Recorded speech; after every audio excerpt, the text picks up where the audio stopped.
목포 시내 낡은 건물을 보수하는 작업이 한창입니다. 근대 건축물을 목포시가 사들인 뒤 축구장 6개 크기 면적을 전시와 상업 공간으로 탈바꿈시켜 새로운 관광지로 만들겠다는 계획입니다. 그런데 둘러봐도 화장실을 만드는 공사는 눈에 띄지 않습니다. 화장실 예정 부지도 없습니다. 알고 보니 화장실을 지을 땅이 애초부터 없었던 것으로 드러났습니다. 사업 초기엔 화장실 6곳을 짓겠다는 계획이 있었지만 4년 뒤 실제 공사를 진행하던 중 화장실을 지을 부지가 없다는 사실을 깨달은 겁니다. 화장실이? 네. 필요한데 지금 우리가 좀 땅을 매입해서 해야 되는데 지금 당장에 매입하기가 좀 쉬운 일이라요.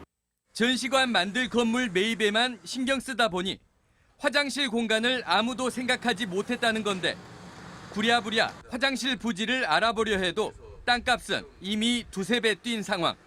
그 소유자들이 한 금액을 요구하고 있기 때문에 감정평가보다 막 2배, 3배를 좀 물어보지 않습니까? 결국 울며 겨자 먹기로 5억여 원의 예산이 투입된 고 건물 1층에 화장실을 짓겠다는 고육책을 내놨습니다. 우선 계획에는 근대 역사 자재 전시관 이런 형태로 지금 계획은 돼 있는데 네. 그 이제 한쪽에다 입구 쪽에다는 거기다 이제 공중 화장실 하나 필요하겠다. 문화재청은 목포 근대역사문화공간 사업에 최근 5년간 95억 원의 예산을 지원했고 전라남도도 39억여 원을 보태줬습니다. MBC 뉴스 양현승입니다. 목포시는 지난 2020년 원도심에 있는 건물과 땅 10건을 45억 원을 주고 사들였습니다. 근대역사문화공간으로 조성하기 위해서였습니다. 목포시가 1억 3천만 원에 매입해 수리에 2억 7천만 원을 들인 2층짜리 건물.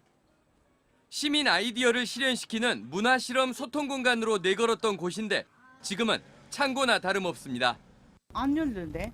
못 할 때는 한 번씩 열고. 매입과 공사에 4억 원이 넘게 든 공유주방, 그리고 1억 5천여만 원에 사들인 간식 판매장도 먼지만 쌓인 지 오래입니다. 여름에 그만둬서 안 되니까 한 달도 못 있을 거예요. 목포 민어거리의 자투리 땅. 건물과 건물 사이 43제곱미터 13평의 기다란 공간을 개방 공간으로 만들겠다며 1억 4천만 원에 매입했습니다. 그런데 고작 관광 안내판이 놓일 예정입니다. 이 부지가 너무 좋아가지고 거기를 이제 뭐 적극적으로 저희가 뭐 휴게 공간이나 이런 것까지 만들기는 힘들 것 같고 간단하게 안내판 같은 거 좀 설치해가지고 3억 3천만 원에 매입해 리모델링에 2억 2천이 든 건물은 보수 정비까지 다 끝내놓고도 활용 방안이 없습니다.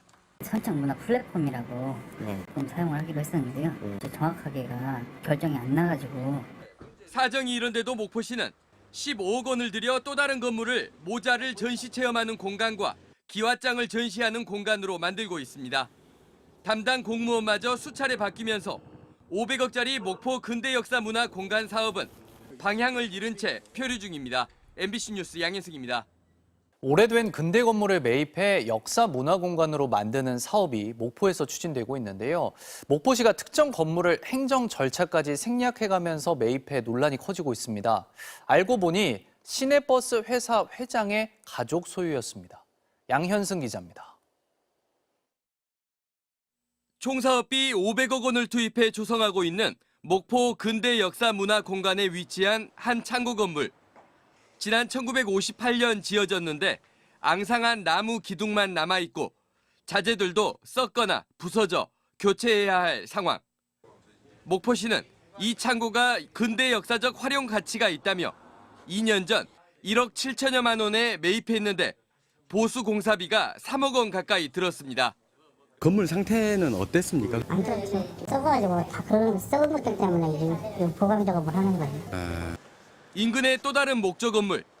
역시 목포시가 전시관을 만들겠다며 4억 9천여만 원에 사들였습니다. 모자 체험할 수 있는 공간을 만들면 이게 시너지 효과가 나타나지 않을까라는. 그런데 과정이 이상합니다. 목포시는 이 건축물들을 매입하는 과정에서 필수적으로 거쳐야 할 공유재산 심의를 임의로 생략한 것으로 확인됐습니다. 시가 5천만 원을 초과하는 재산을 매입하려면 외부 전문가가 참여해 타당성을 따지는 과정을 거쳐야 되는데 모두 생략된 겁니다. 그리고 내부 결제로 7억 원 이상의 매입비가 집행됐습니다. 두 건물 모두 목포 지역 시내버스 업체의 회장 가족 소유였습니다. 문제는 또 있습니다. 시가 매입한 건물이 사실은 소유 지분이 쪼개져 있어 법적 분쟁 가능성까지 있었던 겁니다. 우리가 이제 그때는 매입 부분에 이제 중점을 두고 했었었는데 그때 지분이 안 돼. 네, 보세요, 여기요. 이건 나 처음 봅니다만. 소유 관계도 해결되지 않은 건물을 시가 행정 절차까지 무시하며 매입과 공사에 나선 건데 특혜 의혹이 나오고 있습니다. 행정적인 절차에 조금 문제가 있었다고 저는 판단을 하고 있고, 근데 그러한 부분에 대해서 어느 한 사람의 조금 특혜성 논란이 있지 않나.